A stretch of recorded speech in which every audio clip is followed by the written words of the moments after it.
I was there, at the fall of my city, when it burned to the ground and our people butchered.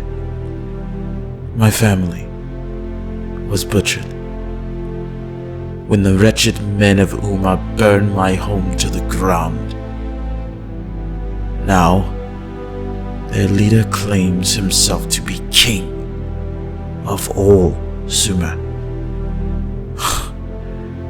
He is delusional, as he is treacherous.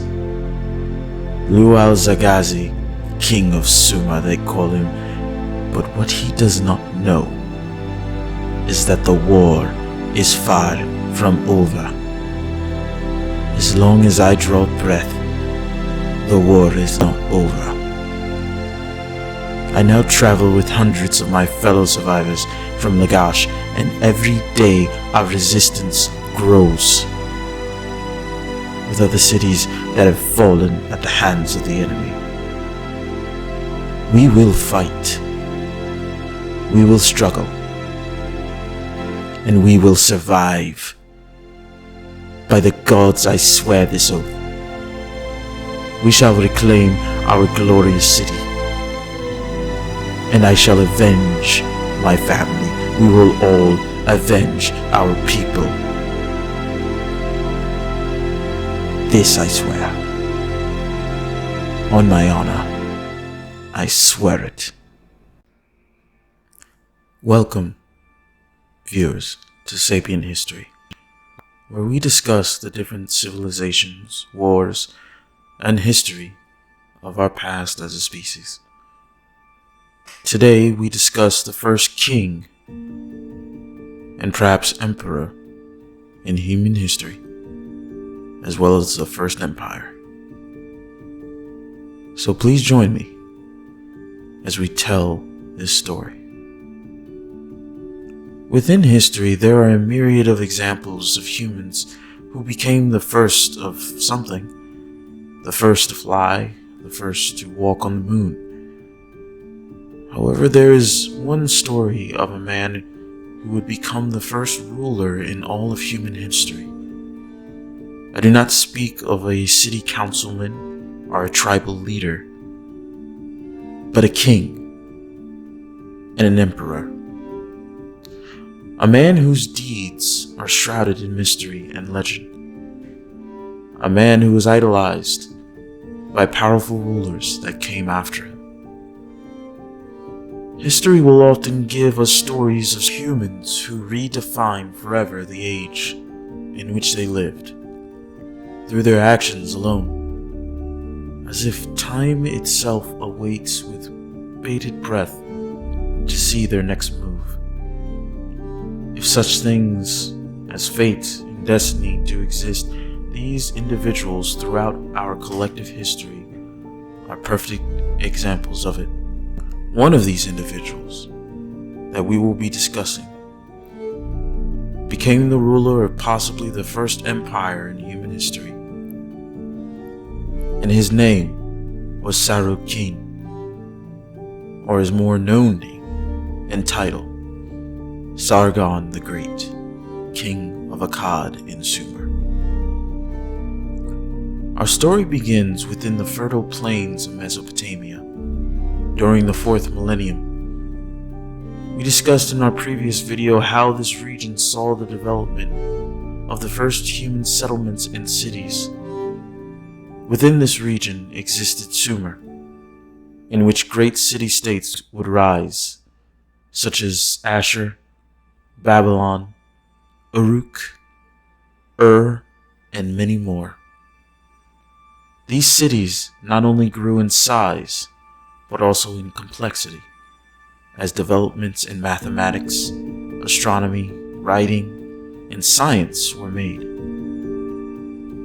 Much is unknown about this time period, but what we do know comes from archaeological digs and writings developed by ancient historians. Sargon the Great would be known throughout history as the ideal ruler.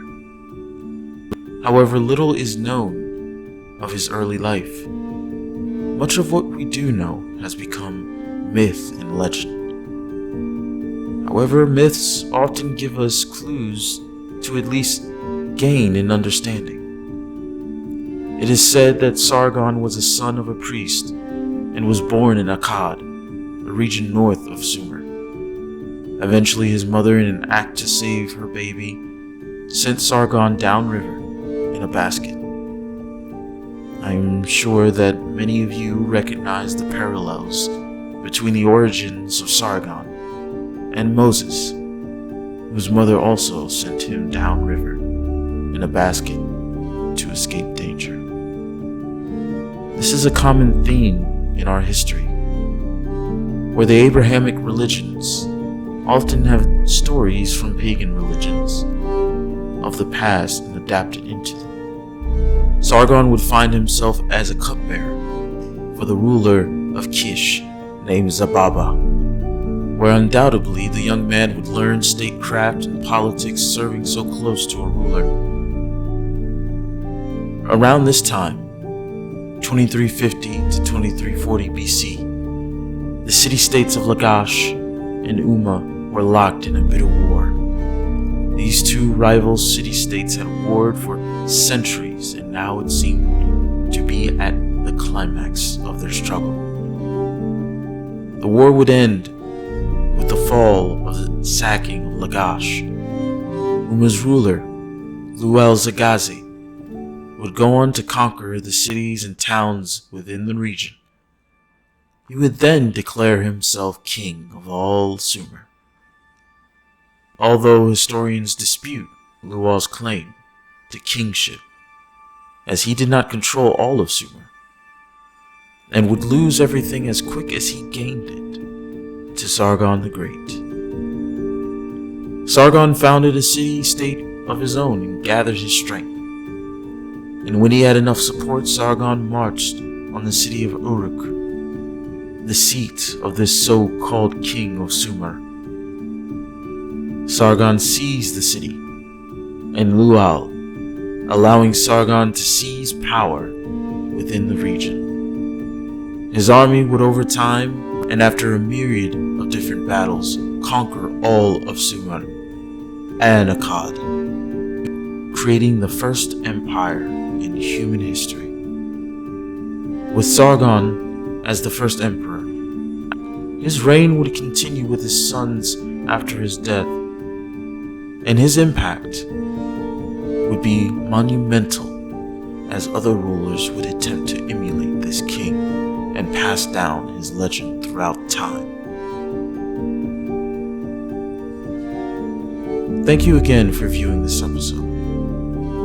And if you would like to see more, please be sure to like, comment, and subscribe, and share to support my work.